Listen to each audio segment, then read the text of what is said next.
Hello everyone, this is Jason from Primetime Aquatics. We have Joanna here. Hi, because it's Monday. Because it is Monday and we've got a really cool tank. I think this may be the coolest size nano tank that I've ever seen. Yeah. And so it's going to be pretty awesome. You're going to aquascape it. I'm gonna try to aquascape it because I actually don't think that I'm worthy to escape this tank because it's so awesome. And you actually got something for this tank. From his Aunt Pat at our Christmas last night. She got me this scarf. Thanks, Aunt Pat. And she also got a present. A bag. For the fish. You just chuck the bag in the tank. No. Yeah, and so it's what's like in debris. The bag? It's litter. No. So Aunt Pat and Uncle Mike got us these, and I had to change the entire scape of the tank to make room for this because it was so awesome. That's pretty cool. Mm-hmm. All right, so the question is, what did you guys get for over the holidays? You get any cool presents? Yeah, would you leave that? Because I'd love to read that. Down in the comment section. And did you get anything fish related, or was it just not fish related at all? Oh boy, yeah. So you are going to escape this tank. We're going to see how it turns out. So stay tuned.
All right, everyone, so we're back, and this tank is fully scaped. Real quick, when we look at this tank, the dimensions, again, this is why I think this tank might be one of the coolest tanks I've ever seen. It's only 12 gallons, but it's 30 inches long. It's only 8 1/4 inches front to back and about 9 1/2 inches tall. So we have lots and lots of surface area to work with, which is really cool. Gives you a lot of stocking options. This would be a tank that would be really cool maybe for some shell dwellers, maybe get a couple pairs of multis. We could see here a betta. Yeah, I think that's something that maybe we can add to this tank after we see how the other fish are doing, the Rasbora. So tell us a little bit about what you did with this magnificent tank.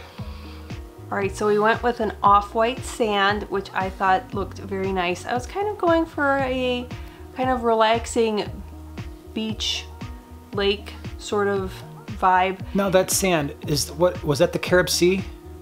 Yes. Yeah, so that's, a lot of people ask what kind of sand we use. That was the Carib Sea Sand, which we really, really like. They've got all different types. They've got Carib Sea Naturals, they've got the cichlid mix. I think this was the Naturals, so it doesn't impact the water parameters quite as much as some of the other Carib Sea sands, but very cool. And it's the same as in the Lowboy. It is. It's the same sand that's in the Lowboy. Actually, it's not. No, in the Lowboy, we've got Carib Sea Cichlid Mix. Oh, okay. But it didn't impact our water parameters because our water is already naturally on the harder side with a higher pH. Mm-hmm. So, and for the wood, I wanted it to feel kind of like a driftwood on a beach sort of thing. So I went with ghost wood, and it's the first time I think one of the first times I've used ghost wood. So it may kind of disintegrate over time, you know, after I think close to a year I was reading, but that's fine because this tank would be fun to scape, you know, again. The rocks, I went with larger black river rocks because of the Petoskey stones that we got from Jason's Aunt Pat. That's what was in the little baggie, and they're also known as Charlevoix stones, and they're only found on the shores of Michigan. That's what I've been told, and they're not found anywhere else in the world, and they're just so beautiful. once the tank clears up, we're going to get some really good pictures of these stones because they're very cool. And that's why I had to change the whole scape. I wanted it to be very relaxing and smooth rocks, and I was originally going to be using, you know, other, but yeah, I really like how it turned out. Now what about the plants? What did we do for plants? I think this is the first tank I've ever done that I haven't done my favorite Anubias. I just went with crypts. I had five or six crypts, 2 or 3 different kinds, and it's almost more of a sparse sort of planting, but I like it, and that's I wanted it to be more about the just general single color in the tank and just very minimal. So a couple of things with that. I think one of the things that you're noticing with a lot of the scapes is we try to do aquascapes that aren't overly complicated, something that you can do, that the viewers can do at home with common plants and rocks and wood. I know on YouTube there are so many people who do these magnificent scapes and they look amazing. However, when you try to maintain those tanks, if you're newer to the hobby or you're newer to aquascaping, that can be overwhelming to take care of some of those tanks, and some of them need higher end lights, they might need CO2, and for us, what we like to do with our scapes is, yeah, a lot of them are going to be more common plants, but something that's easier to take care of, that doesn't require CO2, that doesn't require a lot of light, relatively easy to grow, easy to maintain. Yeah, and if you only pick one kind of rock, one kind of wood, and just one type of plant, I think it can have quite the nice effect. Now, light. The light that we used on this tank is something we haven't used before. It's a Fluval Aqua Sky. I'm probably going to do some type of a review on that light after we get a little bit more time with it. Yeah. I like the light. It's actually a 24-inch light that's expandable to 36 inches. So and it's bright. As you can see, it's a very bright light. The nice thing is it's got an app where I can turn that down, and I'm going to be turning it down. Because I'm almost getting blind. It's very weird. All my other tanks are black sand, and this is the first one that's white sand. It's very bright, but I like that it's very low profile too. Yeah, it seems like it's going to be a decent light, so we'll do a review on that at some point in the future. Now let's talk about fish, because we've got a lot of what we would call, I suppose this is a nano tank with nano fish. So what do we have in the tank? We have 2 Rasboras that we found, and we found them in outside of Milwaukee.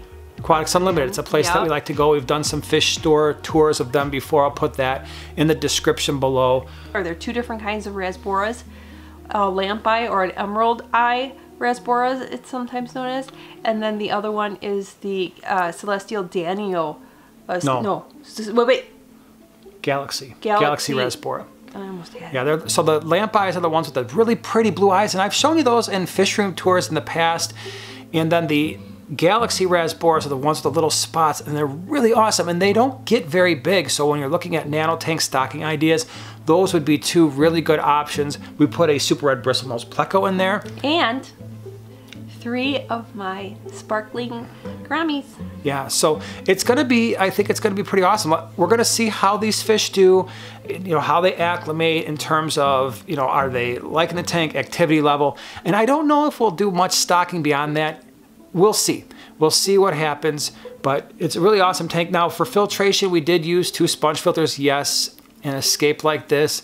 It's an eyesore, but when we're dealing with as many tanks as we have, when we're dealing with as many tanks as we have in our fish room, it's really hard to do hang-on back filters or mini canister filters. Now, if I were just keeping this tank, I would probably run maybe one hang on the back filter, but probably actually put it on the side, because it would be really difficult. That's the one thing about this tank. It's a really awesome dimensions, being 30 inches long, but when you have filtration, that can be a bigger issue. So maybe one really cool thing to do is if you could find a very small canister filter, put the intake on one side and the return on the other. I think that would work out really, really well for a tank like this.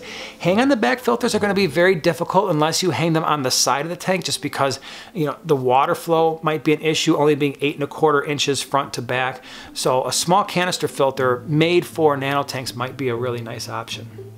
And this is one of my many, which I'd like to say now, nano tanks that I have on my Nano wall in our fish room. So if you'd like to check out any of those videos, we do have a playlist down below, so check it out. Yeah, in fact, you did a whole Nano fish room tour of the tanks that you've done. So yeah. I'll put that down there as well if you want to take a little bit more, take a look at all the tanks you got going on down there. Yeah, you better watch your back. I think I'm going to overrun you. That could be. That could be. Tiny fish and tiny tanks everywhere. Yeah. If you like this sort of stuff, then stay tuned.